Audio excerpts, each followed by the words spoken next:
Senhora acadêmica, senhores acadêmicos, senhoras e senhores que nos acompanham pela internet, amigos da academia que nos prestigiam com sua presença, na sequência do Seminário Brasil-Brasis, hoje estamos com o acadêmico Zuenir Ventura e seus convidados aqui para dialogar sobre a internet e os movimentos sociais.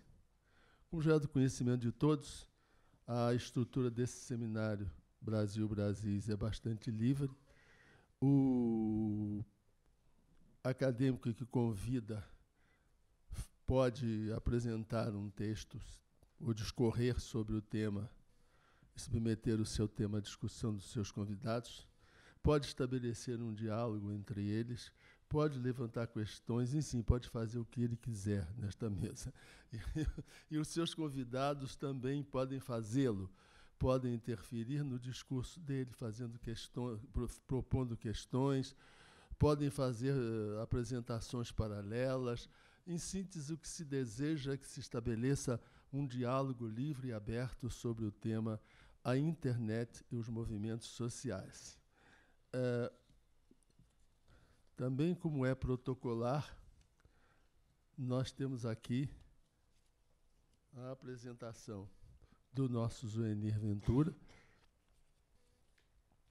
que dispensa, naturalmente, maiores informações.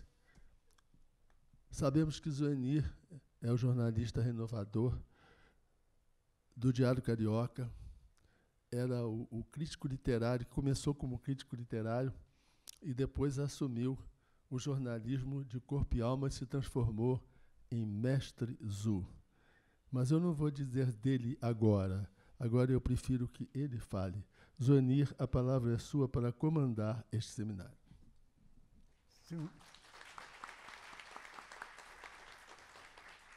Senhoras e senhores, ainda bem que estou entre dois experts. A Cora, a querida Cora e Carlos Alberto, porque eu sou um analfabete. Para só falar da Cora, cuja carreira acompanhei de perto, Carlos Alberto Ferreira, infelizmente, enfim, não trabalhamos juntos, embora eu tenha sido paraninfo da sua turma, né? E a Cora inaugurou na imprensa, às vezes com relutância de seus superiores hierárquicos, as primeiras colunas sobre tecnologia da informação. Nós, jornalistas, aprendemos com ela, e se eu não aprendi, a culpa é minha. Mas o aprendizado continua. Agora mesmo foi dela a análise mais lúcida sobre a reação das redes sociais no Brasil ao massacre de Paris. E em 2013, quando a chamada mídia ninja prometia pôr fim ao jornalismo tradicional, ela escreveu, aspas, pessoalmente, acho que as mídias que convivem no mesmo espaço de tempo se complementam, se influenciam e se transformam a partir desse convívio. No lugar de antagonismo excludente, ela já previa a convergência. Não sou um ludista, não nudista nem lulista. Ludista, os revoltosos, né, da Revolução Industrial, né, que queimavam, que invadiam as fábricas e quebravam as máquinas, né, que substituiriam a mão de obra, né. Mas tenho, digamos, uma implicância, algumas implicâncias, acho que começaram no dia 23 de dezembro de 1999, uma sexta-feira, quando o site de um grande jornal publicou a seguinte notícia, título, morre o escritor Zuenir Ventura.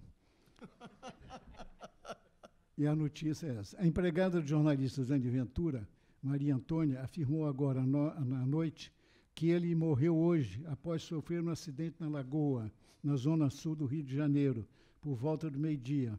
Segundo a empregada, que há 14 anos trabalha com a família, Zuenir, autor de 1968, ano que não terminou, Cidade de Partida e Inveja, faleceu às 16 horas. Ele era colunista do jornal o Globo e sua última coluna vai ser publicada amanhã. Quase todas as informações estavam erradas, inclusive a fonte. não foi a empregada, mas a proprietária de um antigo telefone meu, que, cansada de dizer esse número não é mais dele, resolveu fazer a gracinha para o repórter. Você não sabe, não? Ele morreu. E, provavelmente, para fazer um agrado ao defunto, acrescentou: a viúva está inconsolável. Fora os erros e a pouca importância que deram à notícia, eu achei que podia ter dado um espaço maior, não tive do que me queixar, porque enquanto houve gente que levou 3 dias para ressuscitar, eu levei apenas 3 horas. Né? 16 anos depois, a internet pode ter melhorado seu sistema de apuração e checagem da informação, mas a parte sombria, o dark web, a internet do mal, continua brigando de tudo. Lojas virtuais de drogas, pornografia infantil, conexões terroristas para venda de armas, sequestros, atentados à reputação das pessoas, linchamentos morais, enfim, como fica nas profundezas, sem donos, registro e documentação, não há jeito de governos e a polícia tirarem do ar. O jornalista palestino Abdel Tuan, que pesquisou a ascensão do Estado Islâmico, escreveu que a arma mais poderosa do grupo, que ocupa parte da Síria e do Iraque, e aterrissou Paris, né, recentemente, enfim, a grande arma, né, é a sua máquina de tecnologia da informação. E ele diz ainda, é um arsenal que mescla o discurso fanático com a linguagem e a estética das redes sociais, como imagens no Instagram de extremistas islâmicos ao lado de gatinhos ou de mães com crianças armadas com fuzis Kalashnikov. O jornalista descreve ainda uma estrutura sofisticadíssima que inclui jovens programadores, hackers, videomakers, jornalistas, editores e criadores de aplicativos. A missão é apresentar assassinos como heróis e recrutar adeptos, usando instrumentos do século XXI para pregar a volta à barbárie. A isso, acrescente-se a internet como tribunal de exceção, onde se acusa, se denuncia, se condena e se aplica a pena, que pode ser a humilhação e a execração pública. Como nos casos de vingança de ex-companheiros ressentidos que postam fotos íntimas na rede. Uma dessas vítimas, uma jovem senhora, teve várias imagens expostas na rede, oferecendo-se como garota de programa. Aspas, é uma morte moral, profissional, um linchamento, um crime hediondo que atinge a família toda, desabafou. Meus filhos sofreram muito. É uma ferida aberta que nunca vai fechar. O caso mais conhecido de vazamento de fotos de celebridades no Brasil ocorreu com a atriz Carolina Dickmann, que foi ameaçada de extorsão e teve 38 imagens publicadas na web em 2012. A repercussão foi tamanha que provocou uma alteração no Código Penal, que recebeu o apelido de Lei Carolina Dickmann. Uma das primeiras vítimas desse cyberbullying foi Mônica Lewinsky, cujo envolvimento com o ex-presidente americano Bill Clinton, quando estagiava na Casa Branca, chamou a atenção de todo mundo em 1998. Em recente palestra, em que começou confessando que era a única mulher de 40 anos que não queria voltar aos 22, ela afirmou que a internet criou uma cultura em que as pessoas gostam de humilhar as outras online. Ao se considerar a primeira pessoa a perder a reputação de forma quase instantânea em escala global, ela afirmou: essa pressa de julgar, promovida pela internet, cria multidões de atiradores de pedras virtuais. Terminou pedindo mais compaixão na internet. Eu acabei de afirmar que a internet pode ter melhorado seu sistema de apuração, mas parece que não. Um estudo do Instituto de Tecnologia da Geórgia, em Atlanta, nos Estados Unidos, constatou, após averiguar mais de 1 bilhão de dados de outubro de 2014 a fevereiro de 2015, que quase 1/4 do que é publicado no Twitter é falso. Não conheço pesquisa desse tipo no Brasil, mas a julgar por histórias dos outros e até as minhas próprias, que já apareci no Twitter dando declarações que nunca dei, e no Facebook com páginas fake fazendo propaganda comercial, os índices de falsidade não devem ficar muito atrás. Eles, junto com o assodamento e a impunidade, são os responsáveis por um dos maiores problemas da internet, a falta de credibilidade. Apesar disso, de acordo com o Instituto Pesquisa Brasileira de Mídia, metade dos brasileiros usa a internet regularmente e o percentual cresceu de 26% em 2014 para 37% em 2015. Ficamos conectados, em média, 4 horas e 59 minutos por dia durante a semana e 24 horas e 24 nos fins de semana. É um tempo superior ao que se permanece diante do televisor, que são 4 horas e 31 minutos e 4 horas e 14, respectivamente. Curioso constatar que os usuários gastam o mesmo tempo para se informar e se divertir, 67%. Para passar o tempo, 38%. E para estudar, apenas 24%. Isso, o Carlos Alberto, nós conversamos depois, ele vai fazer uma exposição muito mais completa, né, dessa incidência, né, dessa permanência, enfim, dessa afluência, né, na internet. Só uns dados, né, que eu recolhi. Entre os internautas com ensino superior, 72% acessam a internet durante 5 horas e 41 minutos por dia, de segunda a sexta-feira. Entre os que fizeram até a 4ª série, os números caem para 5%, ou seja, 3 horas e 22 minutos. Na verdade, Casalberto, eu vou deixar para você depois, né, desenvolver esses números aí. Eu tenho outros aqui, mas é meio cansativo. Bom, se como meio de informação a internet não é confiável, como ferramenta de articulação e mobilização, é de eficácia insuperável. Neste século, as práticas políticas e os movimentos sociais dependeram como nunca da web.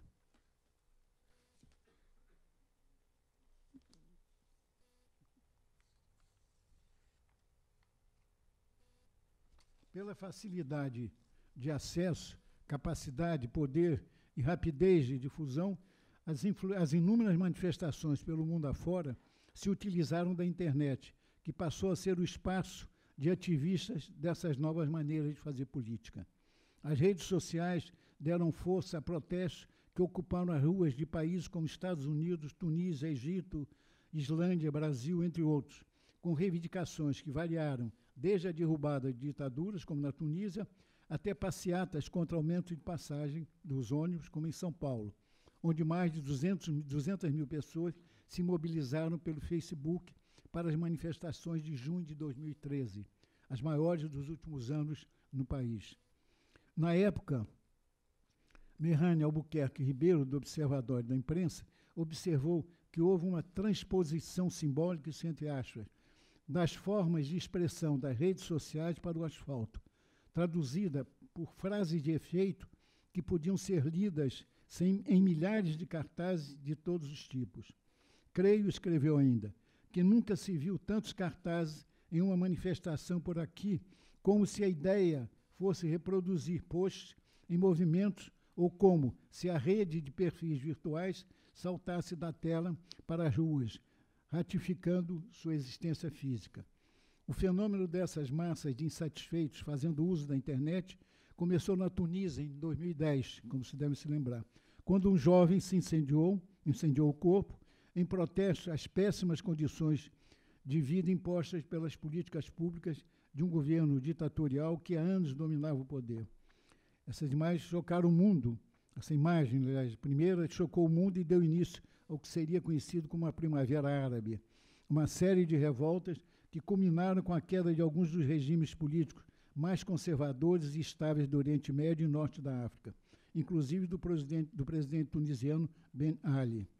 A partir desse momento, ocorreram revoluções na Tunísia e no Egito, e uma guerra civil na Líbia e na Síria. A comunidade internacional se deparou, então, com uma onda de grandes protestos na Argélia, de Iraque, Jordânia, Omã e Iêmen, e protestos menores no Kuwait, Líbano, Mauritânia, Marrocos, Arábia Saudita, Sudão e Saara Ocidental. Os levantes compartilharam técnica de resistência civil em campanhas envolvendo greves, manifestações, passeatas e comícios, articuladas por ferramentas das mídias sociais como Facebook, Twitter e YouTube, para organizar e comunicar e sensibilizar a população e a comunidade internacional em face das tentativas de repressão e censura por parte dos Estados. O Twitter foi usado para a marcação de encontros pelos ativistas e para a disseminação das informações sobre os eventos. O Facebook para debates, divulgação de locais e hora dos protestos, fotos e vídeos, né? O YouTube serviu como ferramenta de armazenamento dos vídeos. O sucesso desses meios de comunicação nos movimentos sociais foi tanto que levou muitos a apontar as redes como causa e não como instrumento, esquecendo que antes da Primavera Árabe houve a Primavera de Praga. E no Brasil, também em 1968, quando apenas sonhava, né, com a internet, já tinha havido a passeata dos 100 mil, antes, né, da passeata de junho de 2013. Ao passar pelo Brasil, o matemático americano Vint Cerf, um dos pais da internet, disse em entrevista anteontem ao jornalista Sérgio Matsura que a internet é um adolescente que às vezes se comporta mal. Ele acha que, por isso, é preciso entendermos como ela está sendo abusada e que danos acontecem. Sua visão para daqui a 10 anos é otimista, quase utópica. Você vai perguntar e a máquina vai responder sem precisar digitar. Também teremos carros autônomos que conversarão entre si, acabando com os acidentes de trânsito. Se uma pessoa tiver problema de visão, isso é com a Nélia Pion e comigo, existirão tecnologias que ajudarão a superar as barreiras. Em toda revolução tecnológica, há perdas e ganhos. E a internet não foge à regra, principalmente porque, como disse o seu pai agora, que nos visita, ela está na adolescência, quando até os humanos, às vezes, se comportam mal. Se eu enfatizei algumas perdas, foi para instigar quem realmente entende o assunto, Cora e Carlos Alberto. Com eles a palavra.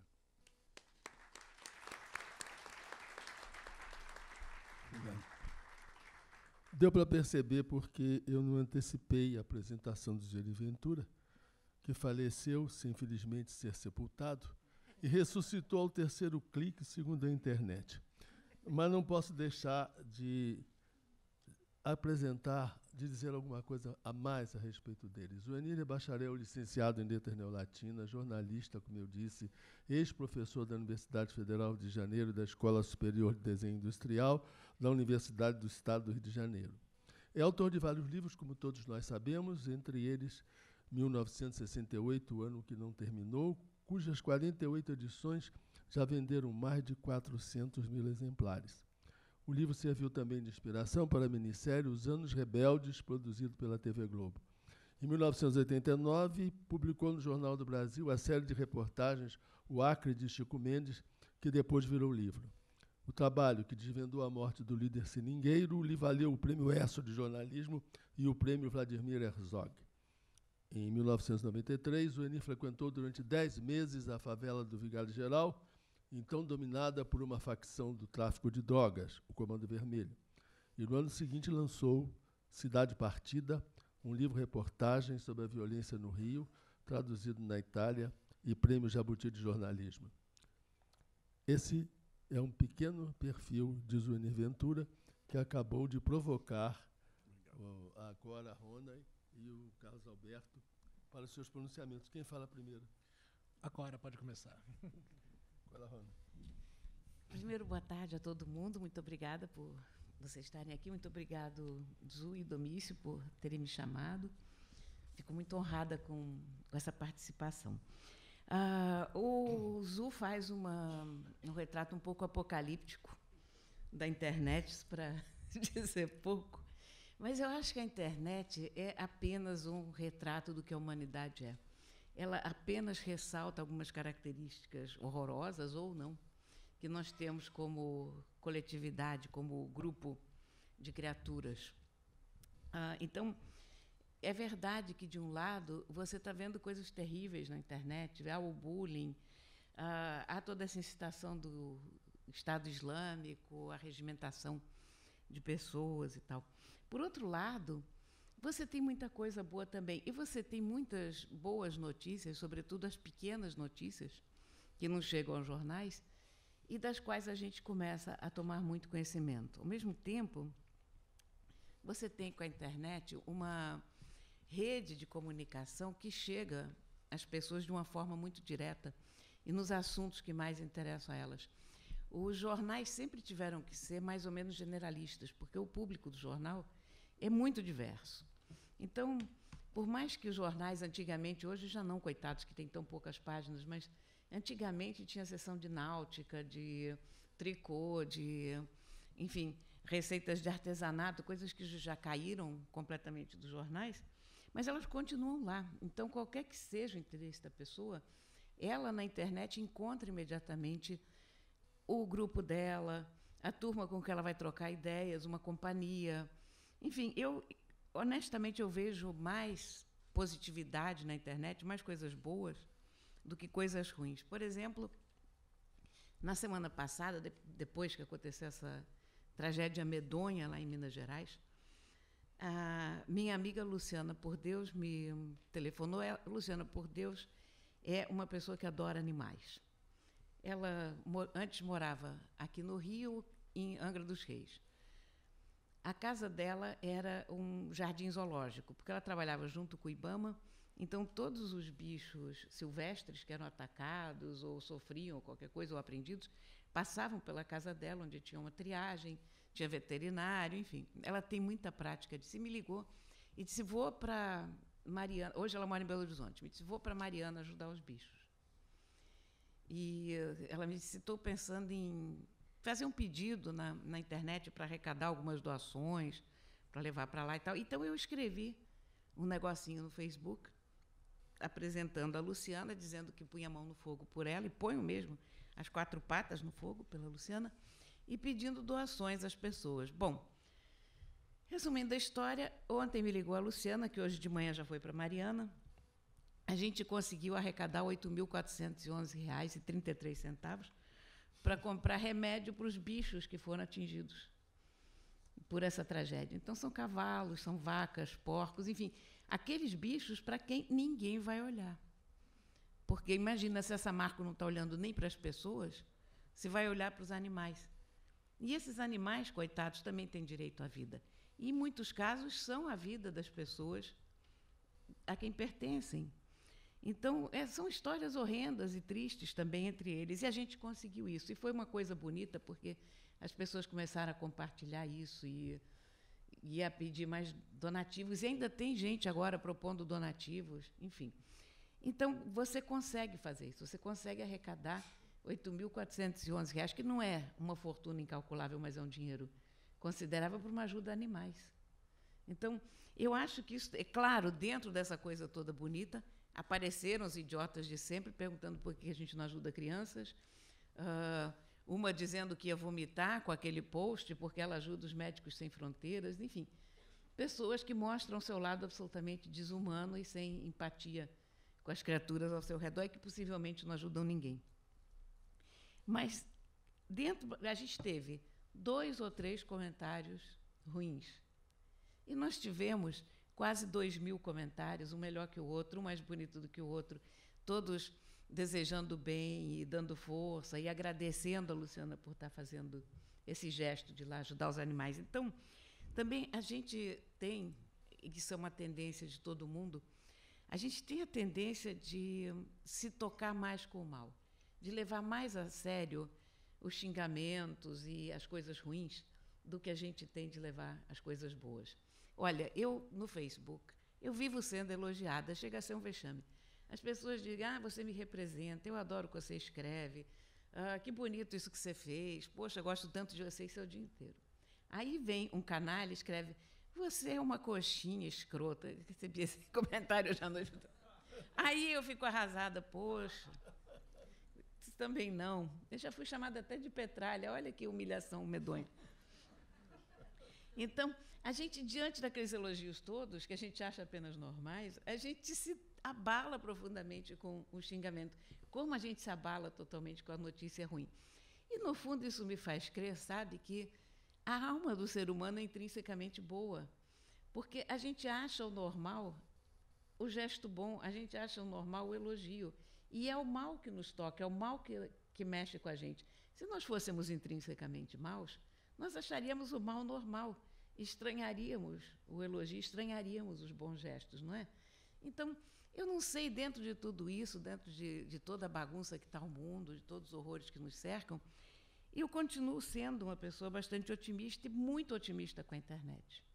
Porque eu acho que o bem que a internet tem feito, e a quantidade de informação instantânea que ela te dá, as possibilidades de checar e rechecar a notícia que você recebeu também se ampliaram extraordinariamente. Porque a gente encontra... Ontem, por exemplo, de novo, uma experiência recente, eu encontrei um tweet de uma pessoa que eu sigo falando quanto ganham os diretores das diversas instituições de caridade no mundo. Então, que o diretor da Cruz Vermelha recebe $1 milhão, o outro recebe não sei quanto, enfim.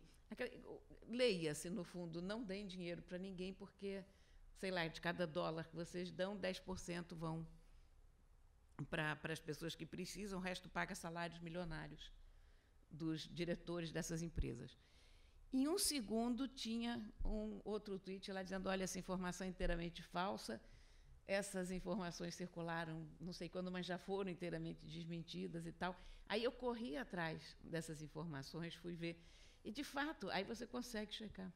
Então, antigamente, quando corria um boato desses, quando você tinha alguma informação dessas, você também tinha muita dificuldade em descobrir outros lugares para descobrir aquela informação, para procurar aquela informação. Então, eu acho que o que está acontecendo aos poucos é que a gente está começando a usar melhor essa ferramenta, está começando a apurar melhor, não só nós jornalistas, o público também. As pessoas já estão aprendendo a, talvez, desconfiar um pouco mais, ou pode ser otimismo meu. Enfim. O que você acha, Carlos Alberto? Então, boa tarde também. Zoni, eu só queria falar uma coisa antes, que você foi o nosso paraninfo da turma e tem um representante da turma aqui, que é o Bruno, que também foi da minha turma, e aposto que ele está muito feliz ali também.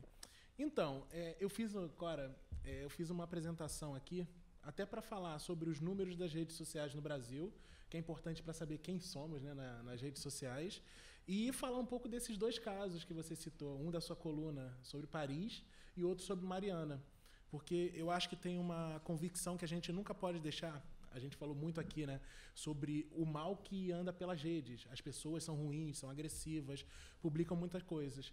Mas a gente não pode deixar esse mal vencer.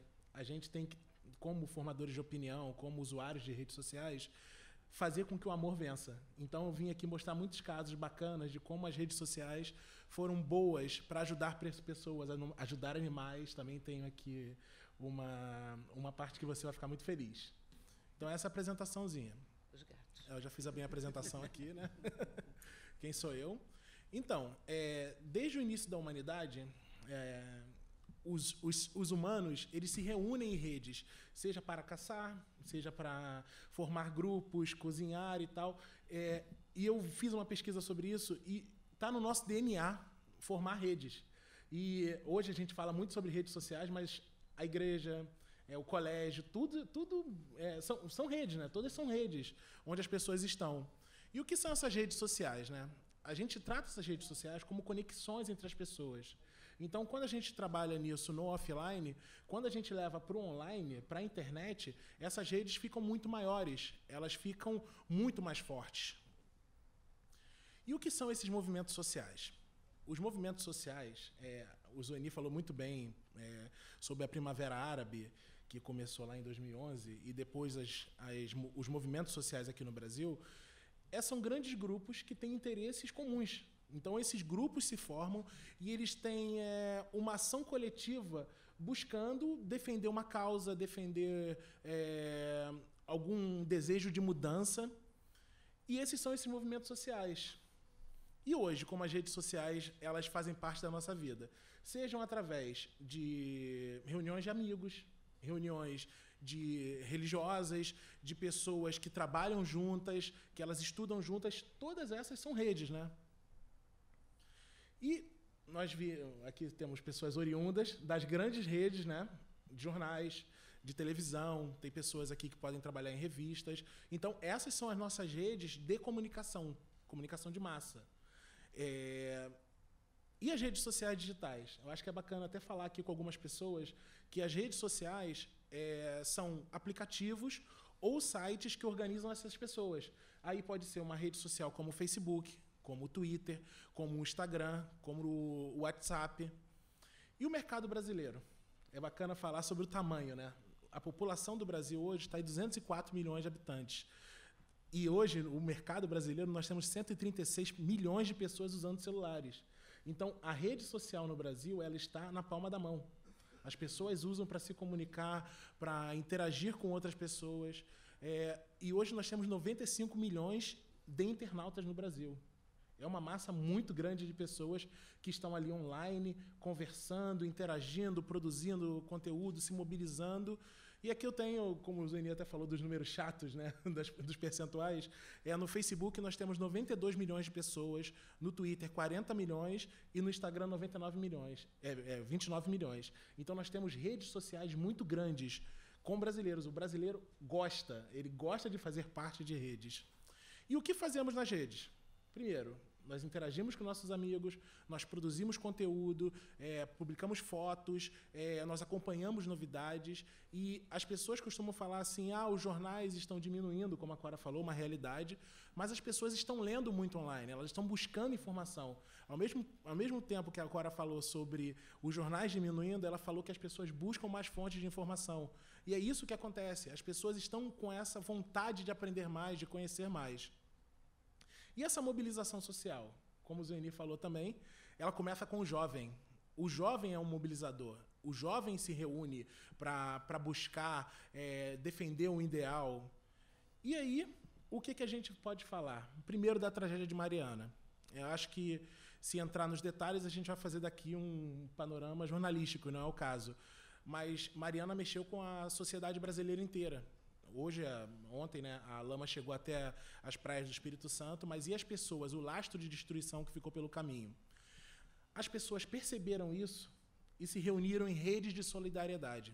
Eu mesmo fiz um movimento na minha rede social para arrecadar donativos também para as pessoas. Nós conseguimos comprar bastante água, bastante itens de higiene pessoal e nós enviamos para Mariana. Então, as pessoas formaram redes de solidariedade. A solidariedade tomou conta do país. As pessoas doaram águas, as pessoas aí, a Cora, falei que ela ficaria feliz, donativos também para animais. A Luísa Mel levantou uma quantidade de... Incrível, né? Tem uma moça chamada Luísa Mel, que defende animais e tem uma página na internet. Ela levantou uma quantidade, 50 toneladas de ração de água para os animais. Foi um negócio espetacular também. Então, as redes sociais propiciaram isso. Elas formaram redes de solidariedade. E aí, um outro caso que ocorreu, e aí é o lado mais questionador da tragédia, né? Que as pessoas estavam percebendo que a Samarco estava fazendo um relatório por conta própria. E aí as pessoas falaram, não, isso está errado. Vamos organizar aqui para fazer um financiamento coletivo para fazer um relatório independente. E a meta para arrecadar era de R$50 mil. E aí, em poucas semanas, já conseguiram R$78 mil. Então, muito além do que precisava para fazer esse relatório. Então, isso mostra a força das redes para um objetivo comum. E o que ocorreu com isso tudo? Ocorreu um excesso de donativos na cidade de Mariana. Então, a cidade já não estava comportando a quantidade de donativos. E eles começaram a ser direcionados para outras cidades, como Governador Valadares, Colatina, no Espírito Santo. Isso mostra a força da rede para algo positivo. E outro caso que eu queria trazer aqui à tona, que foi o tema da coluna da Cora, foi o atentado em Paris, né? Foi uma tragédia para a cidade. Essa imagem aí é bem emblemática, porque mostra o momento no estádio que estava rolando um jogo Alemanha e França, e as pessoas estavam com muito medo de sair do estádio e foram para o gramado do estádio. Então, é uma imagem muito forte, as pessoas com muito receio de sair. E aí, o que aconteceu? As pessoas começaram a postar porte ouverte, que é porta aberta. Elas estavam dando o endereço da própria casa para abrigar pessoas que estavam na rua. Então, uma rede de solidariedade se formou nas ruas de Paris. As pessoas começaram a abrir suas portas para as pessoas que estavam desesperadas ali no meio de um tiroteio, de alguma coisa que estava acontecendo. E aqui é um exemplo, o Periscope, que é uma rede social que cada um pode pegar o seu celular e transmitir ao vivo o que está acontecendo. As pessoas podem transmitir um jogo de futebol, mas ali na França, cada item desse são 12 pessoas, 4 pessoas próximas, transmitindo também o que estava acontecendo, até para informar, para acabar com a onda de boatos que estava ocorrendo naquele momento.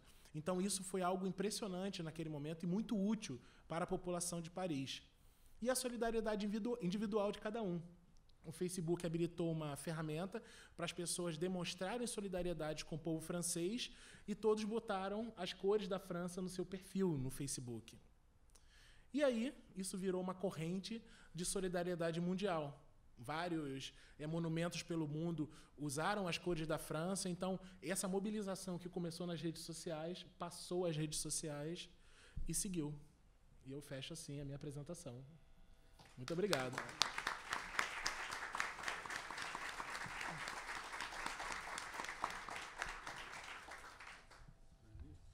Eu queria fazer uma pergunta para os dois, o seguinte: vocês concordam com essa análise, ou essa perspectiva apontada pelo um dos pais da internet que nos visitou, de que a internet está na adolescência? Olha, eu acho que talvez mais do que a internet, os usuários, porque não que sejam necessariamente adolescentes, é que a internet é muito nova e nós ainda estamos aprendendo a lidar com ela.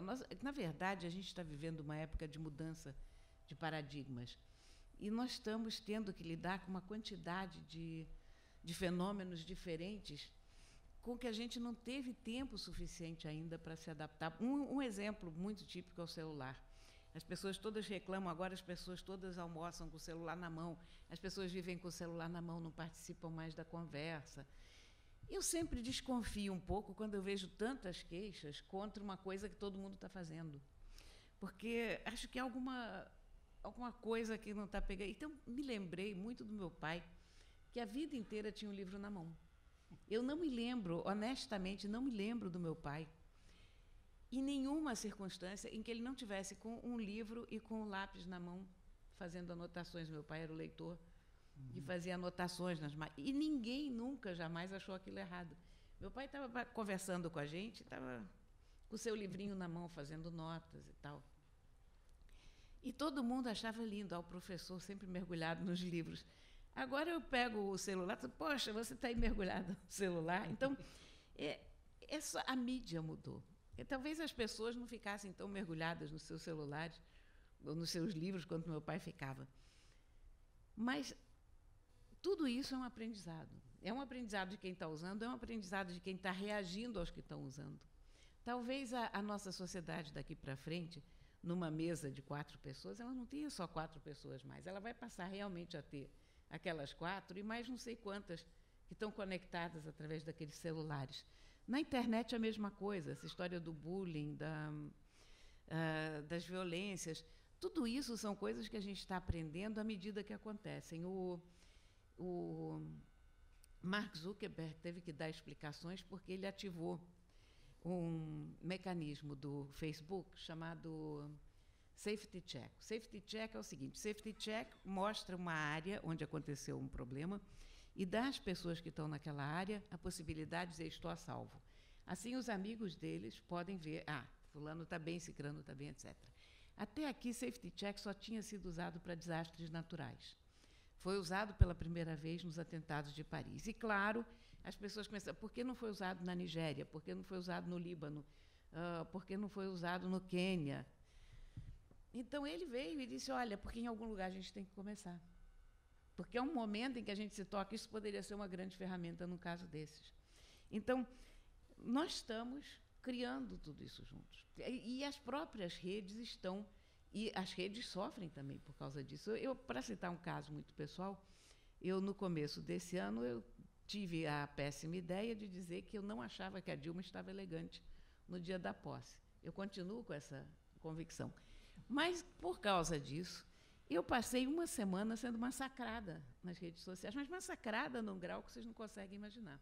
Quer dizer, eu abri o meu Twitter e tinha assim, 5.000 notificações das pessoas dizendo as piores coisas a meu respeito. Até o Leonardo Boff se juntou a essa turma, mandando as pessoas me esculhambarem, e não sei o quê. E se eu olhasse no espelho, eu não falava da Dilma, enfim, delicado o homem, né?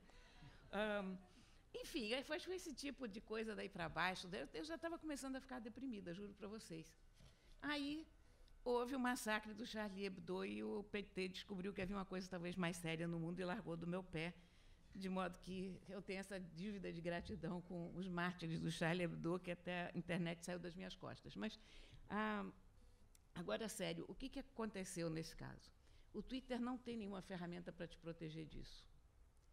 E o meu caso foi um caso, entre inúmeros outros casos que acontecem no Twitter. E eu me afastei do Twitter. É evidente, você começa a levar pancada o dia inteiro que você entra numa rede social, você não entra mais naquela rede social. Eu tenho uma quantidade de seguidores razoável lá. E o pessoal veio conversar comigo. Eu digo, não, vocês não têm mecanismos de defesa suficientes para que eu me sinta mais à vontade, participando do que no Facebook. A gente pode bloquear, a gente pode fechar a área de comentários só para amigos, enfim. No Facebook eu me sentia mais protegida naquele momento. E depois eles me mandaram uns estudos também, e eu li sobre o caso e percebi que uma quantidade importante de usuários, de formadores de opinião e de pessoas com um pouco mais de visibilidade deixaram o Twitter, porque com elas aconteceu coisa parecida e elas também sentiram a mesma coisa que eu. Sentiram, você não entra numa arena de lobos sem um escudo ou sem um mínimo de proteção, né? Não, e pior do que isso, desculpa, que é, por exemplo, agora o Twitter, né? Eu um dia, enfim, um ator, um artista aí veio me agradecer o elogio que eu tinha feito a ele no Twitter. Quer dizer, eu, na verdade, nunca tive Facebook, nunca tive Twitter. Fiquei numa situação que não podia desmentir, porque ia parecer que eu até gosto desse. Faria aquele elogio, mas nunca fiz. Então, quer dizer, essa coisa de não ter filtro, o problema é porque é uma coisa muito delicada, né? Parecer que você está pedindo censura para a internet. Então, eu não sei como resolver isso. O Facebook, nesse aspecto, tem uma coisa que funciona mais ou menos, mas que também é polêmica, no seguinte sentido, que no Twitter é fácil você criar um perfil artificial. Então, quando eu parava para analisar essa tsunami de xingamentos, eu via que, no fundo, eles estavam sendo feitos por 20, 30 pessoas e eram retuitados. Essas pessoas se retuitavam a si mesmas, então criavam aqueles militantes de ambientes virtuais do PT, fazendo o serviço para o qual são pagos com o nosso dinheiro.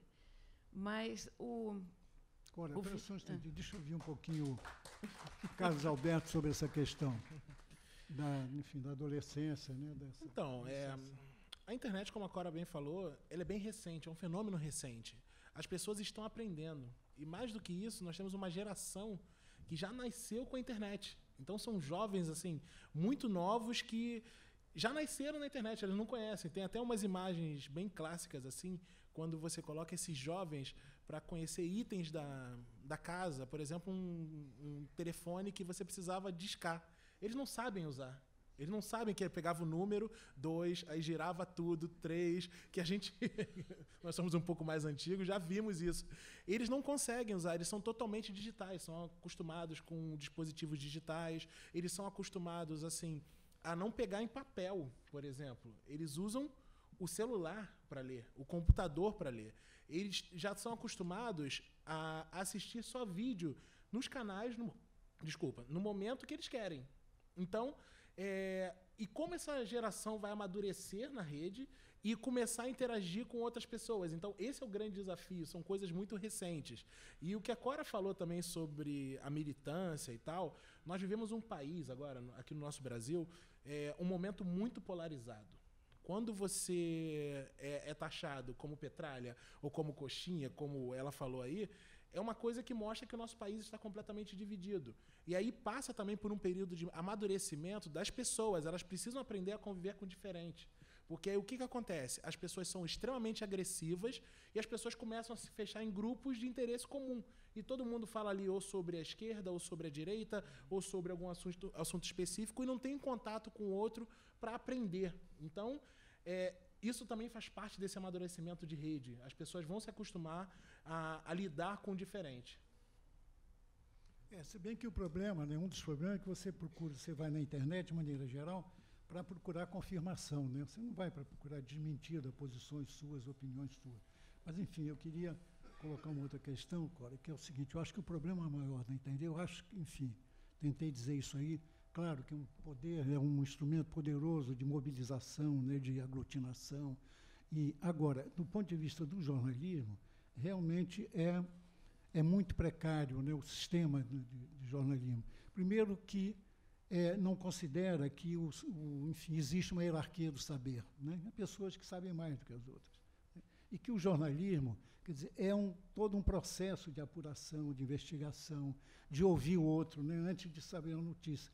E a internet, né, propõe o jornalismo como se fosse, quer dizer, como se o flagrante fosse uma notícia. Ou seja, como se você, no fato de passar numa esquina e flagrar e fotografar ou até, enfim, um acontecimento, um acidente e tal, aquilo se transforma em informação e notícia.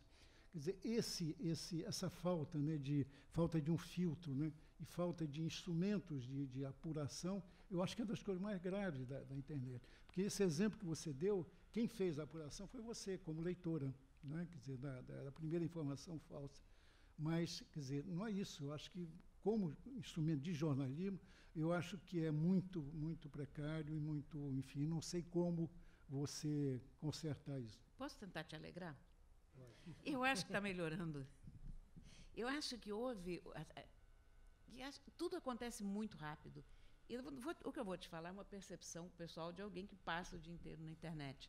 Não está baseado em números, não está baseado em nada, está só no meu feeling pessoal. Eu acho que até não sei, talvez eu diria 1 ou 2 anos atrás, havia uma rejeição completa do jornalismo. Dentro daquela ideia, não, jornalismo não serve para nada, nós podemos conseguir todas as nossas notícias através do Facebook, do Twitter, não sei o quê. E eu acho que isso está mudando, sabe? Eu acho que as pessoas estão descobrindo que elas podem ter qualquer tipo de informação em qualquer lugar, mas que não é necessariamente a informação correta, nem a informação que elas querem, nem sequer uma informação que é digna desse nome informações. Elas recebem bits de acontecimentos. Isso que você falou, o cara fotografou o cara caindo da janela. Sim, o que levou esse cara a pular da janela? Por que caiu? O que aconteceu? Então, eu tenho notado que as pessoas mais e mais linkam os sites de jornalismo. Elas fazem um comentário ou qualquer coisa, mas agora, eu estou te dizendo, de novo, não é uma coisa que eu possa basear em números, é um feeling. Mas o feeling de quem está nesse negócio há muitos e muitos anos. Eu tenho cada vez mais visto as pessoas indo para boas fontes de informação. Agora mesmo, com o caso do Exército Islâmico, o atentado em Paris, a quantidade de bons artigos que circulava nas redes sociais era muito alvissareira, sabe? Muito reconfortante. Você tem essa percepção também? Eu tenho. E, mais do que isso, as pessoas buscam boas fontes para confiar. Então, exatamente. Assim, por exemplo, a Cora, ela está, de repente, no Twitter dela, eles sabem que a Cora é uma colunista do jornal O Globo e ela é alguém que não vai publicar algo equivocado. Ela vai procurar, vai apurar antes de chancelar aquela informação. Então, as pessoas isso também faz parte desse amadurecimento de rede. Elas começam a buscar alguém em quem confiar, um perfil em que seguir lá na rede. Pode ser ela qualquer uma. Então, a gente está passando por um momento de buscar a confiança, a certeza da informação. Domício, você que é um analfabete como eu, o que você está achando absoluto? E o meu silêncio é prova disso. Você ficou mais contente com o que eu te falei? Não, fiquei. Não, eu quis, na verdade, como eu disse, eu queria provocar um pouco, né? Mas eu tenho, em relação, por exemplo, à prática do jornalismo na internet, continuo tendo dúvidas, né, e preocupações e tal. Mas eu sei que realmente, imagino, um dos instrumentos mais importantes aí, quer dizer, veio realmente para ficar, né? E eu também, Cora, sou, como você sabe, também um otimista, né? Eu sou, né, no meu DNA dizer que eu ia ser careca e otimista. Então eu sou as duas coisas, né? Mas eu realmente queria muito ouvir vocês sobre isso, né? Embora sabendo, né, qual é a posição de vocês, mas eu queria ouvir os argumentos e estou convencido. Agora, porque quando ele fala, né, lá o pai da internet fala em adolescência e tal, fiquei preocupado porque é uma fase de vida complicada, né? Pode ir para um lado, pode ir para o outro, né? Quer dizer, então, o fato de dizer que é uma adolescência, tá, não significa que o futuro esteja na direção certa. Sabe, o Windsurf vem de uma cepa de sábios da internet, que foram os caras que fizeram a internet, que eram extremamente idealistas e muito altruístas, então os códigos eram todos abertos, enfim, havia uma pureza ali que seria impossível conservar no mundo de verdade. Quer dizer, toda a internet começa com uma estrutura militar, que era a ARPANET, suficientemente dividida para que não pudesse ser alvejada por ninguém. Então, essa capilaridade é que garantiu a sobrevivência da internet. Mas, em cima dessa ARPANET, que se desenvolveu como internet depois, foram protocolos muito abertos e muito generosos para que as universidades, principalmente, pudessem trocar arquivos, artigos, imagens, enfim, para que o saber circulasse pelo mundo sem freios e sem cobrança e sem nada. É claro que todos eles, eu conheço alguns pessoalmente, o Windsurf inclusive, eles ainda ficam um pouco chocados, eu também às vezes fico, quando a gente vê o grau de mercantilização da coisa, porque isso para nós seria uma coisa grátis e livre e tal. Eu tenho mais um pé no chão, talvez por não ter feito isso direto, eu só estava de fora observando. Mas há entre os founding fathers uma certa decepção pelo fato da internet ter virado uma coisa que, afinal, reflete a humanidade e não só os altos ideais da academia, né? Até o Tim Berners-Lee, que foi o pai da internet, no outro dia fizeram um levantamento, tem algumas semanas, se ele tivesse registrado o www, né, o quanto ele ganharia de dinheiro, seria $1 trilhão. Então, de royalties que ele teria que receber. Mas não, ele preferiu a internet aberta, livre e para todos. E é isso que a gente até busca ideologicamente, né? Que tudo seja para todos, aberta, ela seja plural, e é um desafio que a gente vai continuar buscando. Isso, acho que já está nessa hora, né? Você que sabe, você é o dono da festa. Alguma coisa mais, Cora, que você queria acrescentar? Eu vou fazer só uma consideração, que é a seguinte, é que a gente não conhece outras pessoas, a verdade é essa. Todos nós, por mais que a gente conheça muita gente, a gente tende a circular num meio social bastante restrito e muito parecido com a gente mesmo, conosco mesmos, né? Então, o que a internet nos dá é uma janela para outros estratos sociais, para outras formas de vida, e algumas formas de vida também muito mais brutas e muito mais agressivas do que aquelas com as quais a gente convive o tempo todo. E a nossa tendência é dizer, olha que horror a internet. E, na verdade, olha que horror a humanidade. Mas, dentro disso, o pessoal melhor ainda está ganhando. Sabe? É isso. Carlos Alberto? Então, na verdade, eu queria agradecer esse convite de estar aqui com pessoas que são referência para mim, e ter pessoas especiais na minha vida aqui acompanhando, tá aqui na plateia. O Zueni falou lá no chá que a gente tomou que ele tinha uma claque ali também com ele. Eu tenho aqui pessoas muito especiais na minha vida, meu pai, meu padrinho, minha esposa, meus amigos de trabalho, amigos mesmo. E estou muito feliz de estar aqui. No início eu cheguei a ficar até emocionado, mas agora estou bem contente. Bem, nós acabamos de acompanhar nesta tarde um diálogo altamente mobilizador de reflexão. E, na base desse diálogo, a experiência inteligente de Zuenir, de Carlos Alberto de Cora, e tão inteligente que eu tenho que dizer, eu tinha me permitido não fazê-lo, mas eu tenho que dizer que Cora é pioneira do jornalismo de tecnologia, que ela lançou em 1987 no Jornal do Brasil a primeira coluna sobre computação da grande imprensa brasileira. Sabiam que Cora é usuária de computador pessoal desde 1986? Não divulga isso, sabe? Porque essa altura já não... Ela começou a frequentar com 4 anos de idade. Ela é nativa digital. Nativa digital, disse bem. E ela, nessa época, já adotava um estilo de escrita coloquial que caracteriza o seu trabalho e a sua fala, como nós vimos aqui, seja na área cultural, seja na área tecnológica. Cora foi a primeira jornalista brasileira a criar um blog, o Internet, etc. Ativo desde... não vou dizer.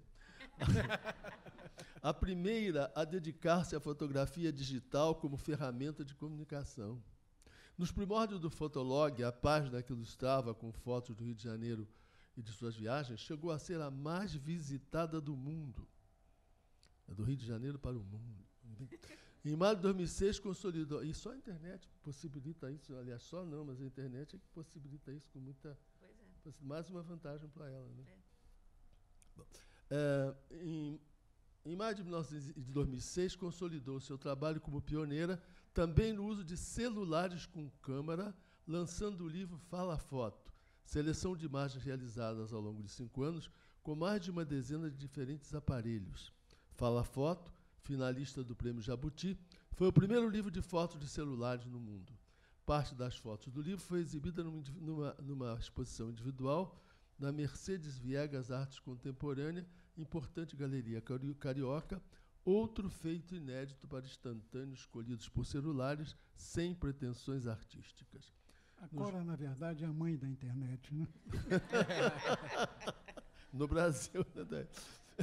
No jornal O Globo, onde trabalha desde aquela data, criou o caderno de tecnologia Info, etc., que editou até 2008. Atualmente, além de colunista de tecnologia, é também cronista do segundo caderno. E, obviamente, como ficou demonstrado desde o início, é incondicional defensora no Rio de Janeiro dos animais e do meio ambiente. Carlos Alberto Ferreira, cuja modéstia informou muito pouco aqui, é jornalista com pós-graduação em marketing digital. Trabalha na Rede Globo de televisão desde 2000. Sempre na área de comunicação, já fez parte das áreas de assessoria de imprensa, da central de atendimento ao telespectador e do home, com perdão da palavra, da Rede Globo. Afinal, estou na Academia Brasileira de Letras. Né? Atualmente é coordenador do Departamento de Mídias Sociais, que integra a gerência de relações com o telespectador. E-mails para ele, sites para ele. É responsável pela gestão dos perfis e presença institucional da Rede Globo nas redes sociais. No dia a dia, mantém o foco no relacionamento constante com produtores de conteúdo em blogs, perfis no Twitter, Google, Facebook e qualquer outra rede social. Carlos Alberto não faz por menos. A Academia Brasileira de Letras agradece a contribuição de ambos, a palavra de ambos, e convida a todos para o próximo seminário que fecha o ciclo de seminários do ano de 2015 na Academia Brasileira de Letras, em seu novo formato, um modelo em que um acadêmico convida os especialistas que desejar para um diálogo frutífero e importante como este, só que no próximo seminário, um fecho de ouro para os seminários, do Seminário Brasil-Brasis. Título: É possível republicanizar a República? Coordenação, desde que lhes fala, palestrante e convidante ao acadêmico José Murilo de Carvalho. Convidados Sérgio Cardoso e Marcelo Jasmin. No próximo, ainda a Academia convida para, no dia 3 de dezembro, quinta-feira, às 12h30, mais um espetáculo do programa Música de Câmara na ABL, em que se apresentará a Orquestra Barroca da Unirio, regência Laura Ronay. A família que está presente na Academia. A Academia agradece agora a família Ronay pelas duas presenças. Muito obrigado a todos, uma boa tarde. Um bom fim de tarde.